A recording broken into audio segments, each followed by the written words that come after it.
تو ہمارے اوپر الزام لگایا جاتا ہے کہ ان کے مزارات پر یہ ہوتا ہے وہ ہوتا ہے، خرافات ہوتی ہیں، بدعات ہوتی ہیں. ٹھیک ہے، ہم اس بات کا اقرار کرتے ہیں، لیکن ہمارے ایک بھی عالم دین یا ایک بھی داتا گنج بخش علیہ رحمہ خود بذات خود اپنی کشف المحجوب میں یا جو ان کی دیگر کتب ہیں اس کے اندر یا دنیا اسلام 1400 سال میں جتنے بھی صوفیہ کرام گزرے ہیں ساروں کی تعلیمات یا ان کا کوئی ایک ایسا فتویٰ یا تحریر دکھا دیں یہ ساری چیزیں جائز ہیں جو خرافات و بدعات ہوتی ہیں، ان سب کی ہمارے اعلیٰ حضرت علیہ رحمہ اور باقی جتنے بھی بزرگان دین ہیں مخالفت کرتے آئے ہیں، کرتے ہیں، اور تقاریر کے اندر بھی بارہا اس کو منع کیا گیا ہے. اب اس کے اوپر عمل نہیں کرتا تو اس میں ہمارا کیا قصور ہے؟ جب دیکھیں حضرت نوح علیہ السلام نے تبلیغ کی، ان کا بیٹا جو ہے قرآن پاک میں رب ذوالجلال والاکرام نے فرمایا کہ وہ تمہارا بیٹا نہیں ہے، وہ جہنمی ہے. تو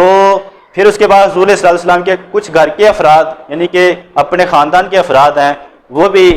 دعوت اسلام کو قبول نہ کر سکے. تو اس کا مطلب یہ نہیں ہوتا کہ جو ہماری ذمہ داری جو بیان کرنے والی ذمہ داری ہے وہ تو ادا ہو گئی، لیکن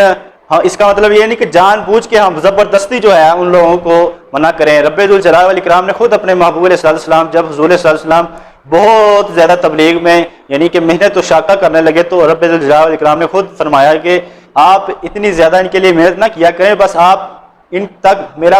پیغام جو ہے وہ پہنچا دیا کریں، بس آپ کا اتنا ہی حق ہے. اور ہمارے الحمدللہ علماء کرام ہر عرس مبارک پر یا جہاں پر بھی عرس ہوتا ہے جہاں پر یہ معاملات و پروگرام ہوتے ہیں تو اس میں یہ پیغام ضرور دیتے ہیں کہ یہ ساری چیزیں ناجائز و حرام ہے. جو خرافات و بدعات، ڈھول ٹمکے کرنا اور رقص وغیرہ کرنا یا ایسی چیزیں کرنا کہ جس کی شریعت کے بالکل مخالفت کی ہے. پھر اس کے بعد سیدنا ابو ہریرہ رضی اللہ عنہ روایت بیان کرتے ہیں کہ حضور علیہ السلام نے ارشاد فرمایا کہ جب نیک بندہ سوال و جواب قبر میں دیتا ہے، دینے کے بعد فرشتے اس کو کہتے ہیں کہ نم کنومۃ العروسی، یعنی کہ سو جا اس طرح کہ جیسے کوئی دلہا یا دلہن رات کو سوتی ہے. اور پھر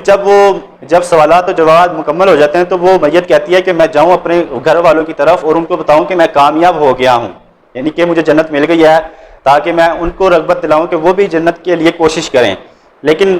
جو فرشتے ہوتے ہیں وہ یہ معاملہ نہیں ہونے دیتے، وہ کہتے ہیں کہ تم سو جاؤ جیسے پہلی رات کی بیوی یا دلہا وغیرہ سوتا ہے. تو اس لیے اس حدیث پاک کی روشنی میں عرس کا لفظ اس لیے بیان کیا جاتا ہے کہ حضور علیہ السلام جب یہ اولیاء کرام وصال ہوتا ہے تو جب یہ اپنے